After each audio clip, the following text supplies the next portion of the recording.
Good morning, and welcome to another episode of A Conversation with Father Orsi.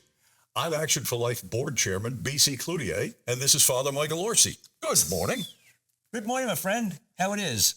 Great. All right. Great. You know, Father, people are going to get crazy, and you'll probably get some feedback about this. We're, in the next few weeks, going to talk about AI. And people say, what are you talking about AI? Well, you can't pick up a newspaper, turn on a TV news channel without talking about AI, just the way it is. And it's being adopted everywhere, including in religion. Oh, yeah. I might add that the Vatican's Antigua et Nova. You know what that means? No. Old and new. Oh. Antique. Right, we get the word antique. I get and it. Nova. Yep. We get like Nova Scotia, like New Scotia. Well, You see, folks, how simple this is. Now, with a Vatican document, they take their name from the first couple of words in the document. I never knew that. Oh, yeah. Oh, that's interesting. Folks, you learn everything on this show. It's true, You you keep do. watching this show, and your IQ will go through the roof. Now, Pope Leo, our good man Pope Leo the 14th, has indicated that AI is a tool, but not a replacement for humans. Well, I think we're all in that same frame of mind. I hope Except so. maybe the propeller heads that are designing AI, they might think that they can make something smarter than the rest of us, but that's a scary thing. So I like anyway, that term. What's a propeller head? it's those nerds that, that make For you these things. propeller heads out there, pay close attention to what we're going to say this morning. I mean, you're like a genius. You know a lot more than I do about technology and all that stuff. Absolutely. But I and my buddy BC will try to enlighten you how to use the latest technology. Don't you remember those guys with a beanie and a propeller on That's top? right. Is that what that was all about? Yeah, well, they were nerdy guys. And Yeah, I used to so wear one to school in kindergarten. all of my friends and former associates or employees that were in the tech space, if they see this, will have a cow calling them propeller heads. So I'll apologize. Well, in another head you advance. could call them. I mean, but we're not going to, can't say that on television. Now, there are some Catholic apps I want to talk about. All right. Magisterium.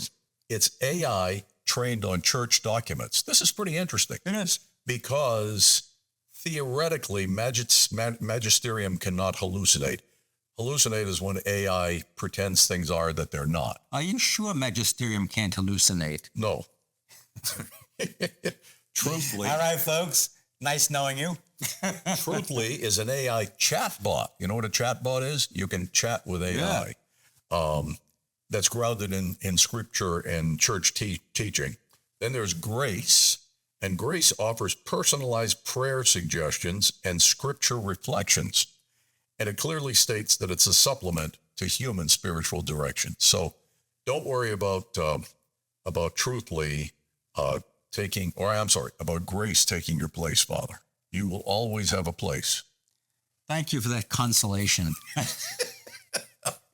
I needed that. And then there's, this one's pretty cool. Catholic chemistry uses AI to discern long-term relationships. So two people are on Catholic chemistry, and this artificial intelligence determines over time, I guess based on the exchange between the two, whether or not there's a long-term play there. But that's like a dating service, right? Well, it sort of, but no. I mean, I think you might meet someone on a dating service, or maybe because friends introduced you. Then AI over time, and I think over time is anywhere from 6 weeks to 6 months, will give you an opinion as to whether or not you're... All right, wait, you ran a dating service, didn't you? I did, yeah. All right. But that was in the dark ages. All right, so what do you, on the dating service, you ask basic information, folks, like how tall are you? What's your religion? What's your political... What's your weight? What color hair do you have? Yeah. What else would you ask? Political views, Political education. But it was really one-dimensional in those days, where you would just fill out all that data, and then it was an algorithm, but by today's standards, I mean, we're talking about, we started Cupid.com in, I think, 2002 or 2003. Cupid, draw back your bow and let your arrow flow straight through my lover's heart. Remember that one? I do. Yeah, Sam all right. Cooke. You got it, brother. Oh, yeah. Good. So anyway, it was just the algorithm would just look at, well, here's two Catholics, so they match. And if I said I was looking for a woman who was between, 40 and 50, then actually what it would give you is 35 to 55 because we expanded what people, but anyway, I think with Catholic chemistry, AI will attempt to determine if you're truly compatible over the long term, which if that is effective, and it will take a long time to prove whether or not, it should substantially reduce or maybe even eliminate divorce. I don't know, BC. Like, all right, you have all this data that, there's just like BC's dating service, Cupid. You have a whole bunch of data in there, and then you get the data, and I get the data, and then the AI says, looks like that you two are a match. Now, I'll tell you something, BC. There's something else missing, which I am very concerned about.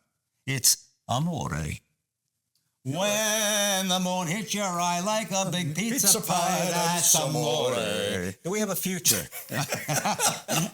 So, I mean, What'd you do with the money, Father? Well, as a kid can hear that little ding-a-ling-a-ling. I mean, sometimes you meet somebody and there's like, blah, blah, blah, and you just like connect because of the pheromone. You know about the pheromone? Gina and I. That's exactly what based happened. on pheromones. Well, just we met each other in the evening for a cocktail and like that clicked. Yeah. We've been together ever since. Yeah. I mean, so there's like a lot of stuff to it that AI can't see. And a lot of it has to do with the emotions, number one. But number two, I think it's how your chemistry is geared. All right. So you might see somebody who looks like blah, blah, blah, that's like Art Carney, blah, blah, blah, Ralphie Boyd. All right. And, like, for instance, suppose I meet Melania Trump. All right. That's blah, blah, blah, boom. Now, I don't know if the chemistry is there that, she's going to think blah, blah, blah, boom about me. But I mean, on the surface, she would match all the criteria that I'm looking for. She's beautiful. And she'll get a big settlement. All right. I didn't want to leave that in there. Well, let's not just get hung up on dating because this AI thing is fascinating. But one of the things, as I was thinking about this program, Father, one of the things I thought about was how biblical scholars often, or biblical maybe theologians, often have different interpretations of the same scripture. Right. And so it'll be interesting to see over time what AI does. I mean, AI, we know, is not wishy-washy. So it's not like you're going to get, well, it could be that Jesus was intending this, or it could be, it seems to me that that piece of artificial intelligence will make a firm determination. That doesn't make it right. No, it doesn't. See, but let me tell you, folks, I am not against AI. I mean, I think it's a fantastic thing, and it can be a fantastic tool, all right? I think President Trump is right on when he says, hey, let's not get in the way of progress because it's going to happen anyway. You ever hear of a Luddite? You know what a Luddite is? I'll tell you what a Luddite. No, tell them what a Luddite is. It's a Lud. It's somebody that that resists progress. Right. Yeah. Luddite. Yeah. Luddite. It came from Great Britain, and they were beginning to industrialize Great Britain, the factories and all that stuff. And what happens is people that were working in the factories, and I suppose they're equivalent of a union boss, say, "Oh no, you can't do that because you're replacing human beings." And people have been saying it ever since. Ever since. They're losing their jobs. Or they would say the quality of work is not the same. Now, if we paid attention to the Luddites, where would we be today? Right. We wouldn't have what we have today. The same thing with AI. I mean, we've gone through... I will say this, Father. The buggy whip business would be a lot better if we had not paid attention to the Luddites. Be quiet about the buggy whips. My father wanted one to give me a lashing every once in a while. But, because they couldn't find the buggy whip, my mother got the wooden spoon. Do they still make wooden spoons? I don't know. No, I suspect not. You suspect. Folks, I recommend that you all go into some stock that is now going to reproduce wooden spoons because they're very good to discipline. Well, mothers broke a lot of them. On my head. Yeah. That's good. Let's get back. Hey, you're getting me off the track today. I'm trying the best I can to get, We're having a good time today, Flowers. I'm enjoying myself. Anyway, so, the president said there were some states that said, we're going to limit AI for 10 years. That's absurd. We're going to limit AI for 10 years, and the Chinese are going to say, oh, that's a good idea. Let's, eliminate AI for 10 years too. It doesn't work that way. Imagine if we said we're going to limit the internet. I mean, after Al Gore invented it just took off. And you make a good point. Yeah. Without knowing you've made a good point. That's usually the way it is with me. I don't even know I did it. I was just talking to our producer, Greg, before you arrived. And artificial intelligence is going to be probably as influential as the introduction of the internet. You bet. In terms of societal change. But like the internet, there's great pluses and minuses to that technology. I look at the internet, some of the things we take for granted today are just mind-boggling. But the proliferation of pornography is a direct result of the internet. Yeah. And we're going to see the same thing, I think, with AI. We're going to have to be very careful of that. It's a blessing and a curse. And you got to decide, which way you're going to take. Usually I take the way of Yogi Berra. If you come to a fork in the road, take it. You're in rare form today, Father. Yeah, you know what? I just came back from Royal Palm Academy, and I had mass with the kids. And I love being with the kids. Those little ones, you got to see them. They're like preschool. They're like about this big. And I'm saying mass over there, and they have them in the front row. And I go like this, let us pray. A little girl in the front row, they imitate me. And then they sing along. They all think that they have magnificent voices. I mean, before God, I'm sure they are magnificent voices. That's why I'm in a good mood. When I come back from mass with the kids, I just absolutely love it. Love it. Now, we're worried about the AI. It could be a blessing, could be a curse. I believe that in the long run, it will benefit humanity if we are careful with how we use it. And it's like that with everything. This is like a next stage, and I believe it's a next stage in human development. I agree. I mean, we began, let's just go back, technology, tools that we used to build. We didn't have to use like a stone hammer anymore Well, it began with the wheel, right? Yeah, that was the beginning of transportation. Sure. Yeah. And we have a tremendous amount of progress in technology. We call it technology useful art. That's where the term comes from. It's a Greek derivation. Useful art. So we go all the way up to the printing press, and that's technology. And then we have another age, the information age with the internet. This is fantastic. I can have that little iPhone in my hand and ask the iPhone, you got to say, Siri? And Siri says, this is the information you were seeking. How do you pronounce the word? Where is the Isle of Skye? Now, you may have read this. I did. And that is that some of that technology is making us stupid because it doesn't force us to use our brains. And I'll give you a graphic example. Siri's with me all the time, right? When I get in the car, even though I know where I'm going, I go, and I don't want to do it because Siri's going to answer. I go, hey, Siri,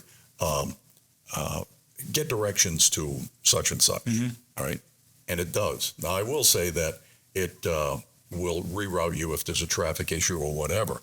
But I forget how to get places now because I just rely on AI to tell me how to get there. And there are kids that are doing the same thing like with math, where... Oh, could I have used AI, folks? Oh, man. All those summers I spent in summer school, I could have used AI. You know, Father, I never understood algebra. I somehow muddled my way through, and I think I passed with a D, just barely. I didn't understand algebra till I began using a spreadsheet like Excel. Mm-hmm. And then I went, oh, that makes sense, right? Mm-hmm. When you do a formula in Excel, oh, I get that now. So it's amazing. But, you know, AI in some instances will cause us to not use our brains. And like every other muscle, if you don't use it, it atrophies. Well, you know, I was reading some stuff that would say, okay, AI can, you know, do so much that you don't have to use your brain for certain things like directions, all right? Yep. Now, it's been a great help to me in directions, believe me, because I'd get lost in my own house, all right? Now, there's something else. Somebody said, well, it kind of frees up some brain cells for other stuff. Well, that's a good point. Yeah. And also the time that you need to do research, the time that you need to put together some thoughts in a cogent way, all of a sudden, it's instantaneous. I remember when I was in school with the Flintstones, you had to go to the library, right, and you had to go take down the books, find the information you were looking for, and that's if it was there. And then we got really high tech. We had microfiche when I was in graduate school. And you're trying to watch the film, you know, and then the film snaps. Now, you go onto Siri, gives you the answer. Now, this next stage we're entering into, you know, we've gone from information, now we're into intelligence. And we can, you know, we can really advance human knowledge, and we can advance all kinds of things that are going to make life better for us. You know, there's the frightening part of it. And I mean, I'll talk to you about this later if BC wants me to, but like I'm in control. I tell you what you want to hear. You can't believe what I'm saying. Folks, I don't even know what I'm saying half the time. Yeah, goodbye. Go out and take a coffee break. We're going to take a break. All right, but afterwards, I have a question for you. All right, a question. Hang in there. We'll be right back. Stay tuned. Lara Trump is coming to Naples on November 6th, and discounted early bird tickets are available now. Get a 25% discount by buying now at actionforlife.org/events. November 6th is your once-in-a-lifetime opportunity to get up close and personal with Lara Trump, a prominent political figure, television personality on Fox News, and a dedicated advocate for family and conservative values. Enjoy elegance, education, and enlightenment as Action for Life presents the Golden Age Gala. Watch Lara Trump and Father Michael Orsi engage in a highly anticipated dialogue on stage at the beautiful Naples Grand Beach Resort. Make your reservation now for the Golden Age Gala featuring Lara Trump, Thursday, November 6th. The Golden Age Gala promises to be an evening to remember as we gather to recognize and uphold the sanctity of life. Get your discounted tickets today at actionforlife.org/events. We'll get back to a conversation with Father Orsi in just a moment. But right now, I'd like to talk to you about the cost of producing and airing this television program, which amounts to about $3,000 per episode. Now, that includes the production costs and the airtime, but $150,000 a year is a pretty big hill to climb. And I'm here to ask for your help. We think that you enjoy the program, at least that's what we hear. The board of directors believes that this is a very good investment. I hope you feel that way too, obviously. What I'd ask for is that you consider contributing to actionforlife.org. You can go online, you can contribute once, you can contribute on a monthly basis, and we are more than glad for either. Whatever's appropriate in your circumstances. But again, please go to actionforlife.org and make a tax-deductible contribution to keep a conversation with Father Orsi on the air. Thank you so much, and God bless to you and yours.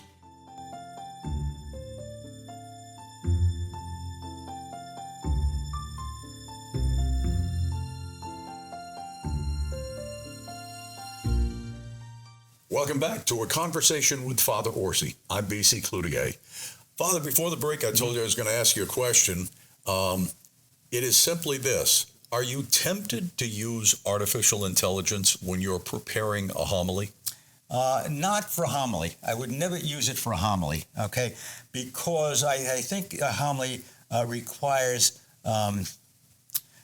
human agency, meaning that it has to come from the priest's or deacon's heart, and it has to be something that he has processed in his own spiritual life. That's my belief on that. If I'm looking for certain kind of information, for instance, dates or places, I might go to the internet and find the dates or places. Sure, yeah. Now, there are other things that I would go to AI for. For instance, could you help me with a prayer for an invocation for the Lara Trump event, make believe, okay? Not that I'm going to do it, because I'm not even going to do the prayer for the Lara Trump event. I will be interviewing the lovely Lara, right? November 6th. November the 6th. Don't forget. Don't forget. Might as well put a plug in, Father. Get it in there. Tickets are available right now, actionforlife.org/events. And then you could come and see me and Lara. How's that? Okay. Now, let's go back to the suppose I did use AI, Grok, or Chat GPT. Say, give me a prayer. I've looked at it to see what it would look like. It's not bad. It's not bad at all. Once again, to me, it misses the human element. Oh yeah. And I think also that sometimes it does not speak specifically to the event. Mm-hmm. And I think that with something, an invocation, you would have to speak specifically to the event. For instance, our event is called the Golden Age Gala, right? Yep. I would think the invocation would want to ask God to help us to be inspired during this golden age. Now, Grok or GPT XYZ is not going to know what we're talking about. I mean, right. golden age what? And something else completely different would come out. Yep. So I think, we have to be careful about that. The same thing is true if you are a professional. Suppose you're an attorney and you're preparing a case, and you put it, hey, Grok, tell me about such and such a case, for instance, school prayer. Now, there's a whole lot of information out there about school prayer and a whole bunch of different rulings by the courts over the years. Yep. And that matter of fact, we're talking about, reinstating school prayer. President Trump has a religious freedom conference, and he was on TV talking about the importance of prayer. How does the AI digest that? What does it give you? What does it choose from the court cases? And most importantly, you do have people who have written different opinions. Right. And then what opinion does AI take? So, you just can't be a scribe copying what AI says. You have to be pretty discerning yourself and say, well, this is what I want. This is true. This is not true. Because there's misinformation in AI too. And I'll tell you about that in a minute. Those are hallucinations. What are termed hallucinations. Right. Just false information. Now, I will say, and I've learned this by trial and error, that the query is absolutely essential to getting good data. Mm-hmm. So I want, you could say, Action for Life is a Sanctity of Life organization that is hosting a dinner with Lara Trump and Father Michael Orsi, who you may be familiar with. We would like an invocation prayer that is related to today's environment. I mean, I'm making this stuff off the top of my head. At that point, you'll get a much better result than if you just say, give me a pro-life prayer. Right. So the query, the other thing that's interesting, and I've tried this, and what the propeller heads call A/B testing, is ask the question one way, then ask the same question in a completely different manner, and see what the results are. And often they're quite different and sometimes opposed. But what I also noticed, if you're not happy with the first answer, it'll say, do you want more? Yes. Do you want us to add something to this? And you can do that. But as I said, you have to be pretty sure that you can evaluate the information that you are getting. I want to tell you one that really concerned me and upset me. You can ask Chat GPT, do you know Father Jim Smith in New Jersey? All right, tell me about him. And I did this with one of my friends, just fooling around with it. And it comes back, it has all the accurate information about what his assignments were, what his specialties were in ministry and all this stuff. And at the end says he was credibly accused of abuse, child abuse. Never happened. At all? At all. Wow. At all. At all. Not even an accusation? No. Wow. Okay. That's why I'm telling you how dangerous it is and how it could ruin a priest's reputation. And then when I put it in again, I said, let me try this again. Completely wiped out. Isn't that interesting? Yeah. So it could get mixed up with somebody else's name someplace else and plug it in with this other person, who maybe is in a different state or the same name, But you see, folks, why you got to be so careful with this and why you need the human element involved. Oh, no doubt about it. Yeah. And here's another thing that you can do if you're dealing with something that is, ultra important and critical. Take it to Grok, take it to Chat GPT, and take it to the other one that's name escapes me now, and see if you get the same answer. I mean, this is no different than in life. When I was in the broadcasting business, an engineer would come in and he'd say, BC, we got to do, yeah. I'd ask the same question of like 3 or 4 engineers to try to see if I could get a common answer, right? Because one will tell you, this is going to cost us $100,000. I think the same thing is true with, at least for the moment, with artificial intelligence. It's interesting to ask the same question of different sources, right, and see if you come up, if the answers are basically the same. You began talking about, say, church documents, magisterium. Folks, it's a wonderful resource to go find the documents. But then you talk about different theologians and how they translate those documents. Now, there are some theologians that are going to say, this is what that means, or this is what the Bible means. Just say regarding homosexuality. Now, you could take a traditional theologian like Thomas Aquinas, and he said, no, that's not permitted. It's against the natural law. It's against God's law. Mm-hmm.